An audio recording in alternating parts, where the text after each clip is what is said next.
like this. Do you watch the show with you watch Jerry Coffee comedians having coffee in cars? Jay Leno? No. Jerry Seinfeld. Oh yeah. Yeah, Once. Netflix. Yeah, that's what I feel like right now. What's going on, everyone? Adam Swartz here. We're on Cool Places with Cool People. We're actually in my buddy Peter Tran's car. We're doing a new one today, so we are off to Peter's restaurant. Family restaurant. The one thing that everyone knows about Peter, if you follow me on Instagram, he is the man, the myth, the legend who makes every property I put on the market absolutely amazing, and I can't thank him enough for what he has changed in my career. So, Peter, thanks for doing this with me. No buddy. No worries.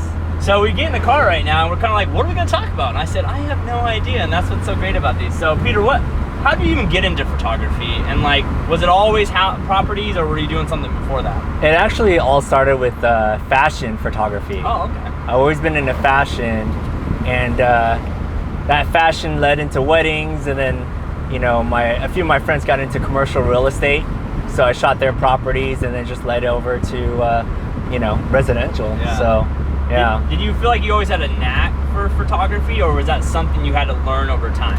Oh, it definitely had to learn over time, and with photography you're always learning, right? Yeah. In any industry, if you want to be ahead, especially in the artistic industry, yeah, you always have to be ahead of the game, right? So you're always learning. But yeah, when I initially started, it was definitely a lot of trial and error. Yeah. Shooting. I will say, for me, the reason why it took me so long to find the right photographer is that a lot of people are just that standard shoot. There's no creative part about it, mm-hmm. and I feel that even your photography is just that next level, because I feel like you're always trying to find pushing the next level of gear or lenses or style or editing. Yeah. So do you feel like right now the direction of photography, is it going in a good direction, or do you feel like because now everyone can own a camera that it's kind of getting watered down a little bit? Direction of photography, like you said, everybody with the phone, everybody, the cameras are making it easier for photographers just to shoot. Yeah. But the issue is that how you shoot the photo is different, right? And how you edit it's going to be different. So that's something that it takes time to learn. Anybody can just shoot, but the creative side is the hard part. Yeah. Right? Are you doing a lot of stuff in post now? A lot of it's in post, but a lot of it is actually, if you have a good foundation, so you have to shoot it right the first time before. So a lot of the issue with a lot of photographers now is that, I'll just fix it in Photoshop. Fix it in Photoshop. Yeah. What happens with that is that, you're taking 5 to 10 minutes of editing, extra editing, when you could have just done it right the first time. Well, I know how busy you are, and I know how long post takes. So I think that's so true in that, because you can't fix everything in post. So okay, so you went from fashion to weddings to commercial, and then you went into residential. And I think that's when we met, when you were first kind of cracking into residential. Yeah.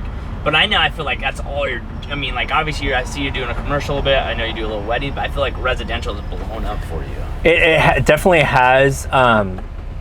Reason being is because when I started doing weddings, I kept the business separate. I've always done commercial real estate, right? Mm-hmm. But I kept the business separate because a bride doesn't want to hire a real estate, photographer, and then vice versa, right? Agent doesn't want to hire a wedding photographer. Yeah. What do they know about architectural photography? Mm-hmm. So I kept it separate, but ever since I had my baby, right, it's I don't care. Yeah. Business is business. Exactly. So if you hire me, you hire me, right? Yeah. When I think for you, I don't think that slowed you down at all. Because you're still traveling. Last time when I was in Hawaii last year, you were in Hawaii shooting a wedding. That's right. I feel like you shoot a lot of weddings still. Yeah. But I definitely feel like, was that a hard transition for you to make from wedding to properties, or it was almost kind of a smooth transition? No, it's a smooth transition.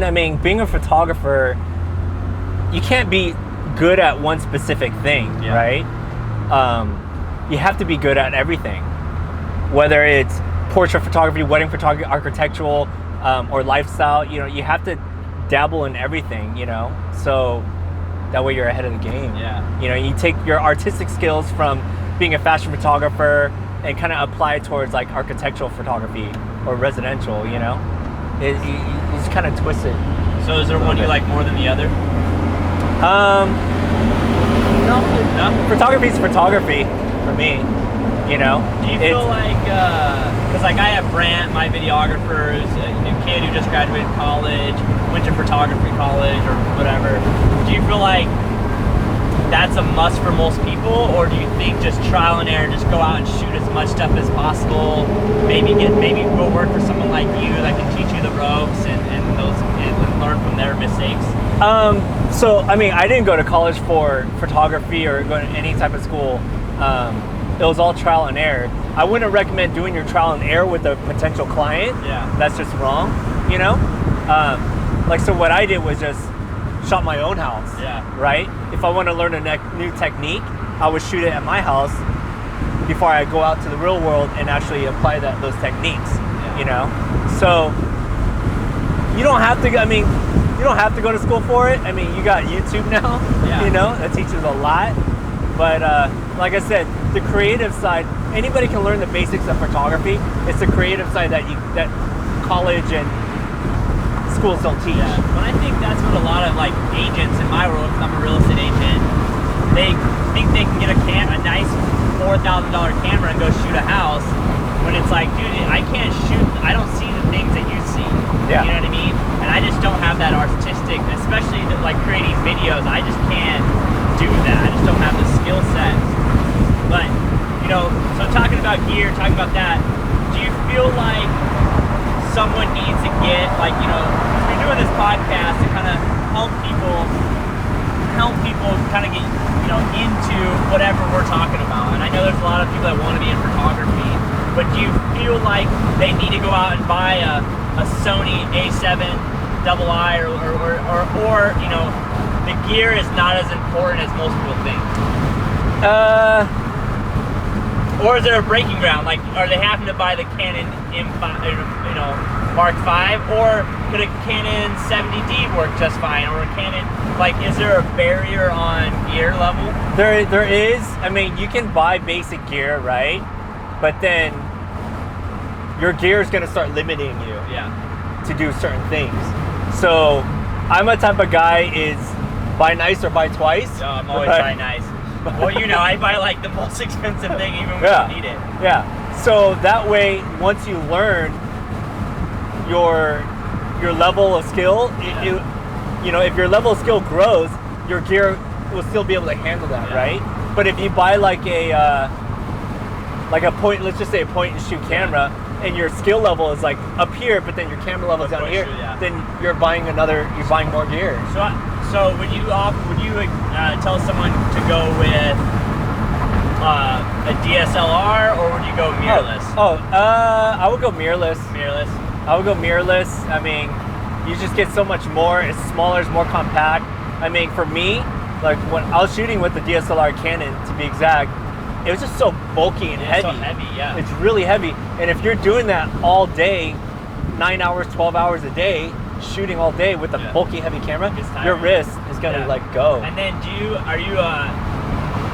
think it's the body or the lenses? Like, do you it's feel both. Like both? It's kind of like the same thing with your skill level. Yeah. You know, you got to match it with your hardware.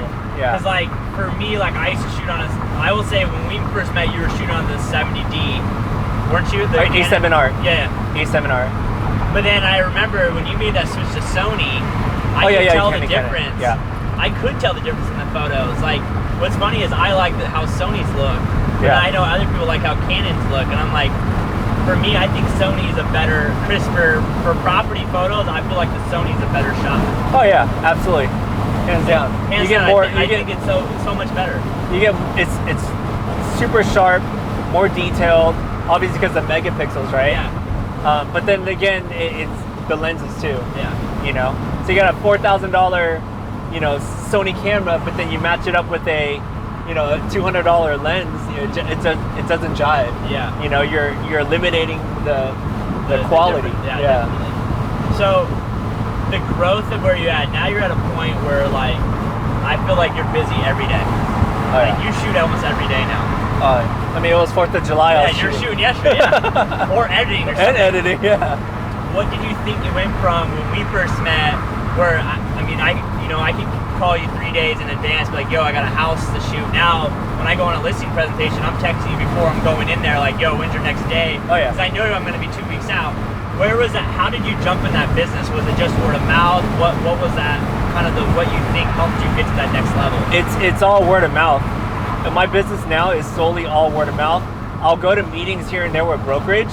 Yeah. But I don't really like doing those just because I don't really like selling myself. Yeah. I mean, my work should speak for itself. Exactly. And it's customer service. Yeah. Right? You take care of who takes care of you. Exactly. And then it'll come back tenfold. Right? Well, and that's why I'll wait. I know a lot of agents who are just be like, okay, whoever's available. It's like, no, I'm like, I want the same product every time. I mean, you've shot, we make this joke all the time, but I'm like, I never make Peter's Instagram page because he's shooting, $90,000 mobile homes for me, and I'm paying someone that then will go shoot a $10 million house on the beach. But it's like, for my clients, that's the most important thing. I'm not going to just shoot anything with anyone. And it's funny how so many people are blown away by the professionalism. Almost, you kind of screw me sometimes, because sometimes they don't want to move out of the house because the house looks so good in the photos.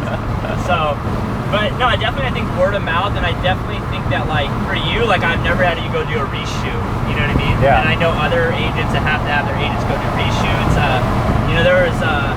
There's other agents that, that aren't happy with the videos or those kind of things. So, but now you're trying to now you're peaked out. So you're trying to grow a team now, or you're trying to grow more of a business now? What's the next step for you? Definitely the next step is hiring another photographer, somebody that's better than me. Yeah. Because that's good business practice, right? Totally. If they do good, I do good, everybody does good. We're all happy. We're all happy. So yeah, definitely expand the team. Just that way nothing's left on the table. Yeah. Right? I mean, obviously we've done it a few times, and it's kind of like, I don't know if it's here yet, but you're like the 360 tour. Where are you feeling like that? Do you see that's a must now in this market with realtors, or do you feel like the technology's not there for you? For 3D virtual tours? Yeah. 3D virtual tours is specific, right? Like, I do a lot of 3D virtual tours in Irvine. Yeah. Why? Is because a lot of the people in Irvine, they're out of country. Yeah. They're out of overseas. So they want to have that feeling that they're walking through the house. Video is cool. Video is a wow factor, right? But then if you want to get down to the nitty gritty and see like every corner, every detail, 3D virtual tour is the way to go. If it's not that, right? If you don't have time to do open house, right? Or if you want to buy time, here's a 3D virtual tour.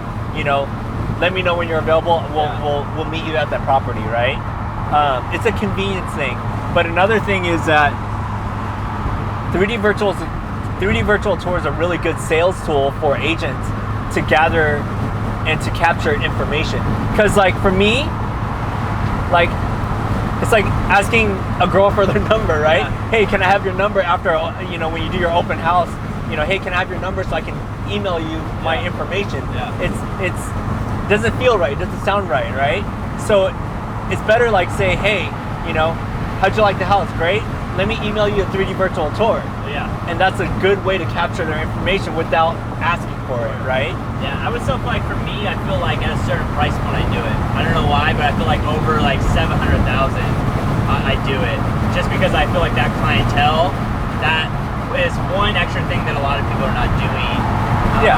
Just like when we do twilight shots, like I'll say some of the coolest shots we've ever had are the twilight shots that you do. Where I don't think people realize how much work goes into them, where I'm running around with the light, you're flashing it.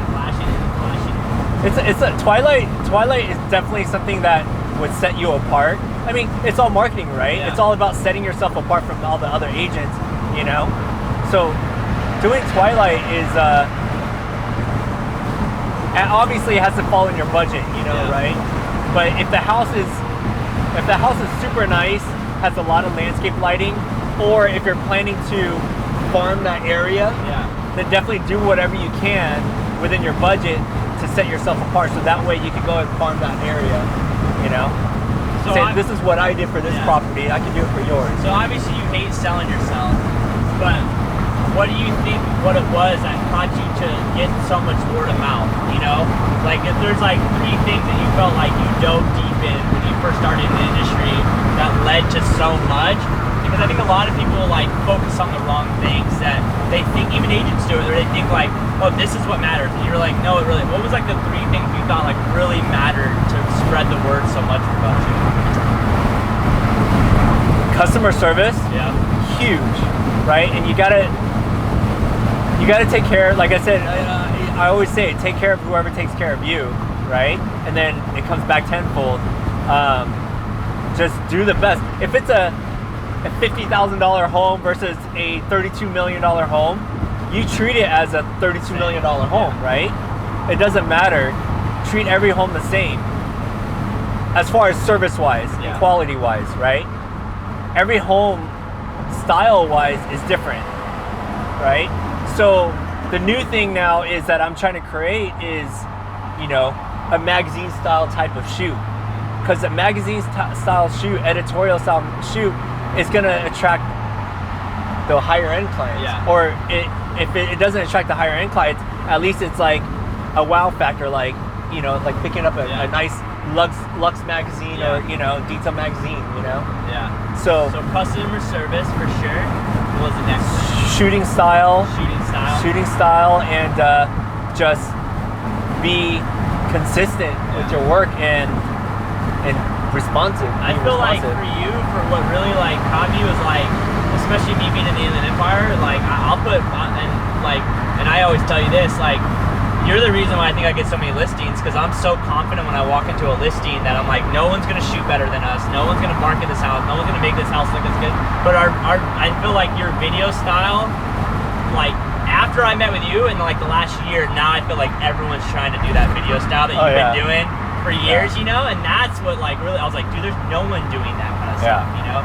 And I think that's like like you said, the wow factor. So, you know, a lot of people obviously want to sell their house and stuff like that. What are the things that, like, when you walk into a shoot where you're like, man, if the seller would have just done this, or what is it like the few things that sellers can do to make your job easier? Oh. Or the agent, one or the other, whoever has to get the money ready. Yeah, both. I would highly suggest agents, because it's the agent's job ultimately, right? So it's the agent's job to tell the sellers, like, this is what you should do, right? I would highly suggest agents going to take a class on interior design, or just talk to your stager. I would take that back. Not all stagers are equal. Yeah. Some people are just in it to like make money, throw some furniture there. Yeah. But there's an art to it. There's a stager that I work with, Blake and Riley. She's a true interior designer. Cindy too. They know about interior. They know about open spaces and how things flow. Right when you walk into a door, right into a house, you want to make sure everything is open, so you don't see any backs of chairs, back of couches and whatnot. You want to make sure all the walkways are all clear, right? There's a certain way to put furniture in a house, and a lot of stagers don't really know that. Yeah. And I tend to like go in there and I have to move things, you know. So I definitely recommend agents learn about interior design, you know, from a good designer. Yeah, not from just anyone. Not just from a stager. Yeah, that right there is definitely key. You ever thought maybe bringing that as like one more thing you bring to the table? You know what I mean? Like being like with your agents, being like, hey, my designer will come in a day before. You know what I mean? And bring that as more like a package deal, or? I would definitely do that. I would love to expand it to where like I'm a one-stop shop like that. Like I come to you and I'm like, yo, I got this house hitting the market. You're like, all right, cool. I got this person coming out. I got this person coming out. Oh, dude, agents would like love that. Yeah. They don't have to plan with like a stager, you know, a cleaner, and like all this other stuff, right? Like that's the hard part I think with this industry is like not a lot of stuff is like package deals. It's like, I gotta call this person, I gotta call that person, I gotta call this person. When it's like, dude, can we just all put this together? Like, oh, that would be the ideal. But I would love to do that, but I think the issue is inventory with stagers, right? There's not enough people. There's not enough people. Good ones. I mean, I'm working with a stager right now, and you know, I refer her all the time, but it's just inventory. Yeah. You know, and the furniture that she uses is like super high-end furniture. High-end stuff. Yeah. And that's sometimes like what I like, you know, like in my market where it's just a lower end market, the average sale price is 400. That's like sometimes like I wish I could, but it's just so expensive. It is. It's so expensive. It is. The sellers, you know, some sellers don't see the value in it, or I'm just not making enough money on the deal to fork over the money to do it. And it's sometimes like, oh man, if we could just, because especially like vacant homes, I'll tell you, vacant homes are the hardest homes to sell because no one can imagine what they look like. Yeah. A vacant home, and even for you, like I hate when you shoot vacant homes because it's like there's nothing there. It's just like click, click, click. Even our property videos, it's like we still do them, but it's like there's no that creative background behind it. It just sucks. Yeah. I mean, the only thing I would recommend when you stage a house is that, is it an investment for you? If you're gonna farm the area, then do it. And then also, you don't need to stage everything, just a family room and then the master bedroom. Yeah. Right? That's all you really need to do.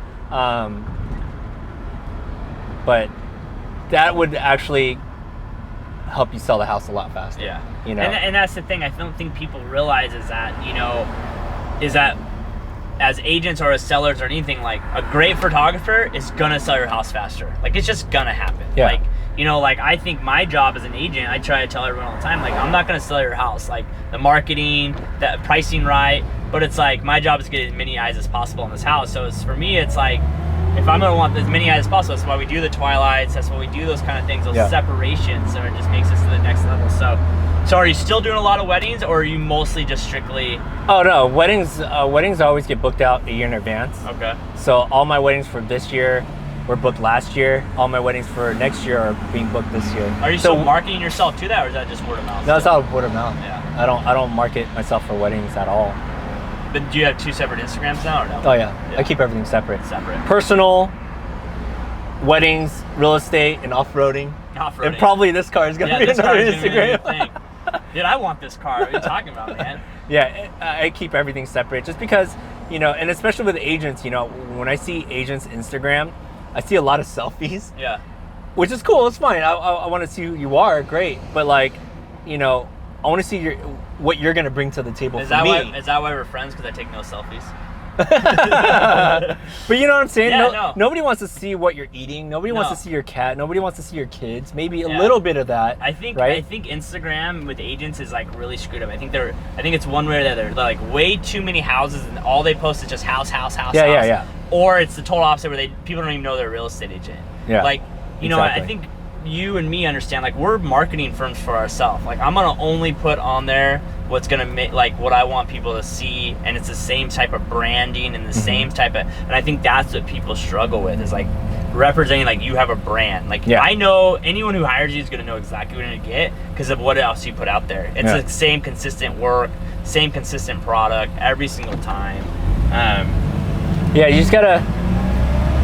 You don't want to keep it all just houses, houses. You want to put some personal information in there, so that way people can see who you are as a person, and you know, if you're friendly or not, and you know, you just got to make it personal, but not too much. Yes, that balance. There's got to be a balance for sure. I think so. You like the last probably like 2 months, you started going heavy on stories, like what was the reasoning for that? I know like last time I saw you had like a whole new camera and it was set up just for stories. Like, what was the reasoning? What kind of made you think you want to start doing that? So the whole story, so that way the story stuff, right, it keeps it personal, keeps it more fun than just putting everything all on your page on Instagram. It keeps it separate, right?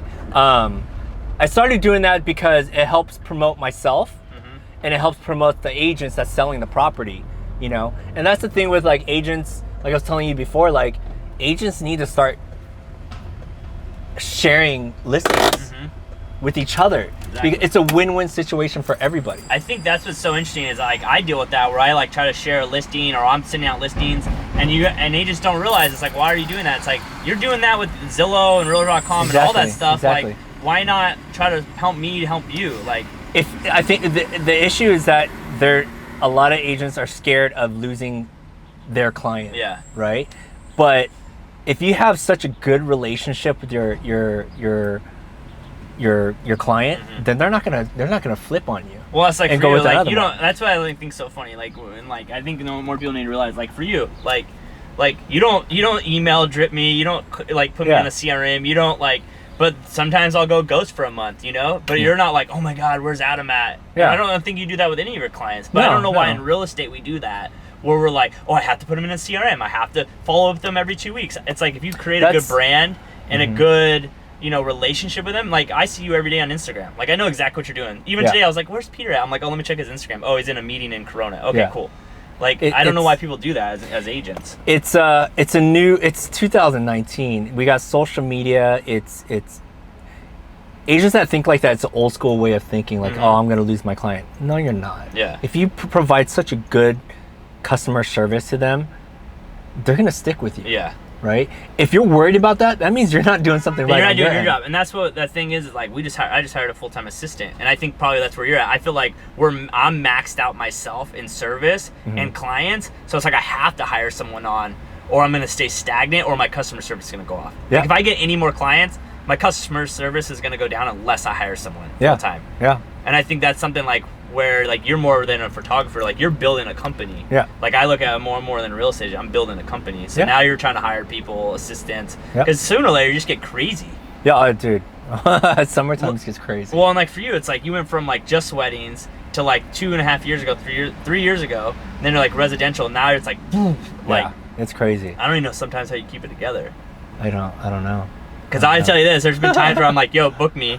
And then I text you like a week later and you're like, dude, I already booked out. I'm like, dang it. I freaking forgot to send you your address. Yeah, it's been crazy. In order for you to grow, you have to expand, you know, and then if you don't expand, you're going to lose customer service. For sure. Right? So that's where I'm at. I need to expand so that way when I do travel, you know, I'm not worrying. Yeah. You know, so I'm at a point where I need to build a team. So perfect, man. Well, we just got to your family restaurant, so we're gonna get out of here and go in there now. Cool, man. Later.